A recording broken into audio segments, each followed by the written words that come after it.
Assalamualaikum warahmatullahi wabarakatuh. Perkenalkan, nama saya Mediana Tafkia Marani. Saya dari kelas 7 BMJP. Di sini saya akan mempresentasikan tentang pengantar pendidikan Pancasila. Pada bagian pengantar ini, Anda akan diajak untuk memahami konsep hakikat dan perjalanan pendidikan Pancasila di Indonesia. Hal tersebut penting untuk diketahui karena berlakunya pendidikan Pancasila di perguruan tinggi mengalami pasang surut. Menelusuri konsep dan urgensi pendidikan Pancasila. Dalam perjalanan sejarah bangsa Indonesia, sesungguhnya nilai-nilai Pancasila sebagai pandangan hidup. Bangsa sudah terwujud dalam kehidupan bermasyarakat sejak sebelum Pancasila sebagai dasar negara dirumuskan dalam satu sistem nilai. Sejak zaman dahulu, wilayah-wilayah di Nusantara ini mempunyai beberapa nilai yang dipegang oleh teguh masyarakat. Sebagai contoh, percaya kepada Tuhan dan toleran, gotong royong, musyawarah, solidaritas dan kesetiakawanan sosial dan sebagainya. Manifestasi prinsip gotong royong dan solidaritas secara konkret dapat dibuktikan dalam bentuk pembayaran pajak yang dilakukan warga negara atau wajib pajak. Permasalahan yang mendera Indonesia memperlihatkan telah tergusurnya nilai-nilai Pancasila dalam kehidupan bermasyarakat, berbangsa dan bernegara. Adapun visi dan misi mata kuliah pendidikan Pancasila adalah sebagai berikut. Misi mengembangkan potensi akademik peserta didik, menyiapkan peserta didik untuk hidup dan berkehidupan dalam masyarakat, bangsa, dan negara. Membangun budaya berpancasila sebagai salah satu determinan kehidupan. Visi terwujudnya kepribadian sivitas akademika yang bersumber pada nilai-nilai Pancasila. Menanya alasan diperlukannya pendidikan Pancasila. Pendidikan Pancasila sangat perlu untuk membentuk karakter manusia yang profesional dan bermoral. Pendidikan Pancasila diselenggarakan agar masyarakat tidak tercerabut dari akar budaya yang menjadi identitas suatu bangsa dan sekaligus menjadi pembeda antara satu bangsa dan bangsa lainnya. Pendidikan Pancasila diharapkan dapat memperkokoh solidaritas akademik mahasiswa dalam berperan serta membangun pemahaman masyarakat, antara lain kesadaran gaya hidup sederhana, kesadaran pentingnya kelangsungan hidup, kesadaran pentingnya semangat kesatuan, persatuan atau solidaritas nasional. Penanaman dan penguat kesadaran nasional tentang hal tersebut sangat penting karena apabila kesadaran tersebut tidak segera kembali disosialisasikan, diinternalisasikan, dan diperkuat implementasinya, maka masalah yang lebih besar akan segera melanda bangsa ini, yaitu musnahnya suatu bangsa.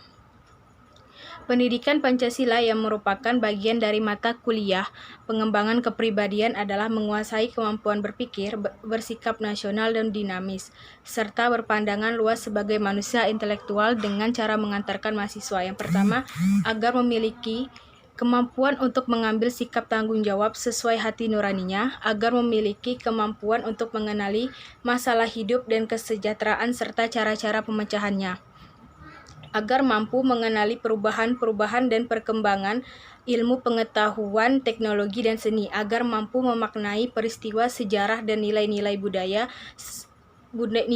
budaya bangsa untuk menggalang persatuan Indonesia. Pendidikan Pancasila sebagai bagian dari pendidikan nasional mempunyai tujuan mempersiapkan mahasiswa sebagai calon sarjana yang berkualitas, berdedikasi tinggi, dan bermartabat agar menjadi pribadi yang beriman dan bertakwa kepada Tuhan Yang Maha Esa, sehat jasmani dan rohani, berakhlak mulia dan berbudi pekerti luhur. 3. Memiliki kepribadian yang mantap, mandiri, dan bertanggung jawab sesuai hati nurani. Yang keempat, mampu mengikuti perkembangan iptek dan seni.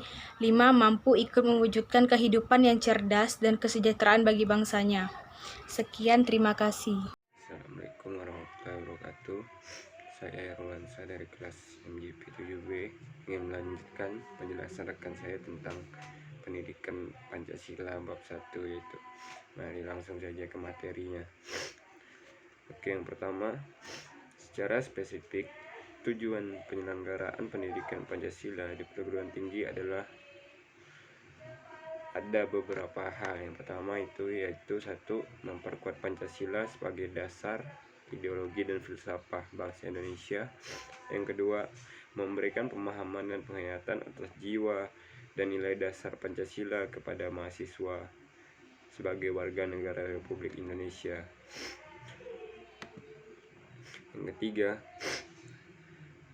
mempersiapkan mahasiswa agar mampu menganalisis dan mencari solusi terhadap berbagai persoalan kehidupan bermasyarakat. Yang keempat, membentuk sikap dan mental mahasiswa yang mampu mengapresiasi nilai-nilai ketuhanan, kemanusiaan, kecintaan, persatuan, dan keadilan. Selanjutnya, kita akan masuk ke poin C. Poin C ialah menggali sumber historis, sosiologis, politik, pendidikan Pancasila. Ya, bisa saya jelaskan ada beberapa pandangan untuk menggali sumber historis, sosiologis, politik, dan pendidikan Pancasila. Pertama, dilihat dari segi objek material. Pengayaan materi atau substansi mata kuliah pendidikan Pancasila dapat dikembangkan melalui beberapa pendekatan, diantaranya pendekatan historis, sosiologis, dan politik. Dilihat dari objek formil, pengayaan materi mata kuliah pendidikan Pancasila dilakukan dengan pendekatan ilmiah, filosofis, dan ideologis. Ya, kita masuk ke itu penjelasannya. Sumber historis pendidikan Pancasila. Presiden Soekarno pernah mengutip satu kata-kata, yaitu jas merah.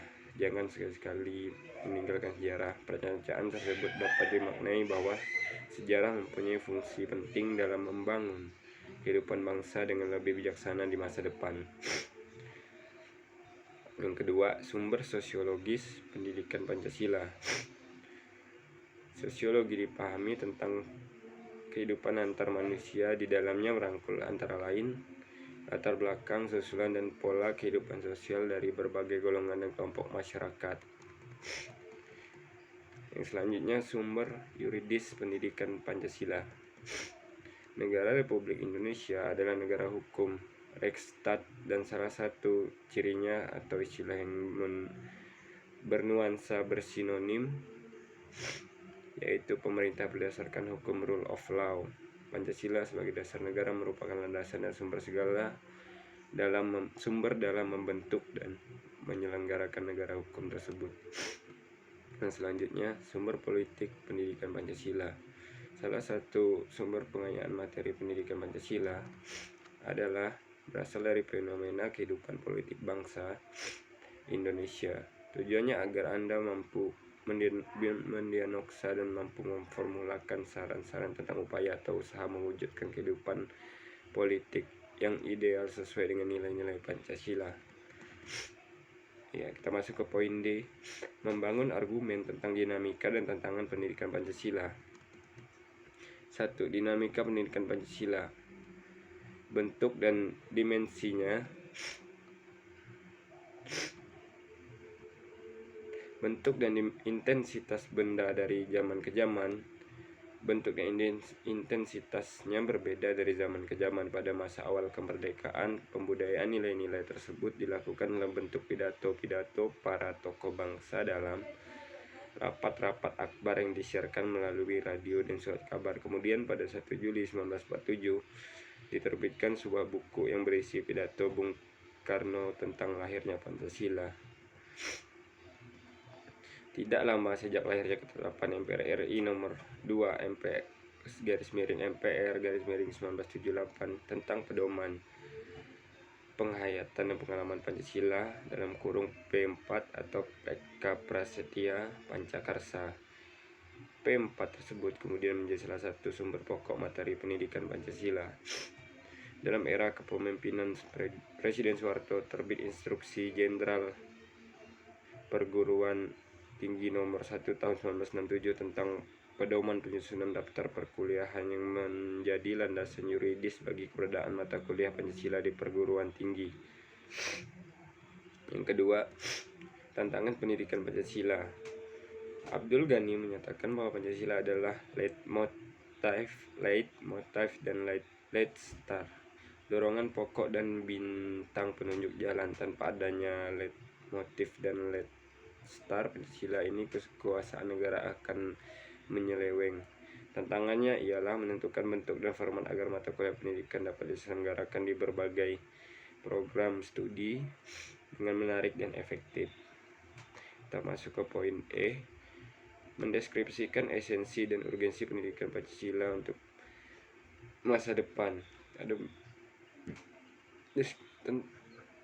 esensi dan urgensi pendidikan Pancasila untuk masa depan itu meliputi ada beberapa hal. 1. Pengantar perkuliahan pendidikan Pancasila. 2. Pancasila dalam kajian sejarah bagi bangsa Indonesia. 3. Pancasila sebagai dasar negara. Pancasila sebagai ideologi negara. Pancasila sebagai sistem filsafat. Pancasila sebagai sistem etika. Dan yang terakhir adalah Pancasila sebagai dasar ilmu pengembangan. Pancasila sebagai dasar nilai pengembangan ilmu. Implikasi dari pendidikan Pancasila tersebut adalah agar Indonesia dapat menjadi insan profesional yang berjiwa Pancasila di dalam kehidupan bermasyarakat dan bernegara. Urgensi pendidikan Pancasila untuk membentengi dan menjawab tantangan perubahan-perubahan di masa depan.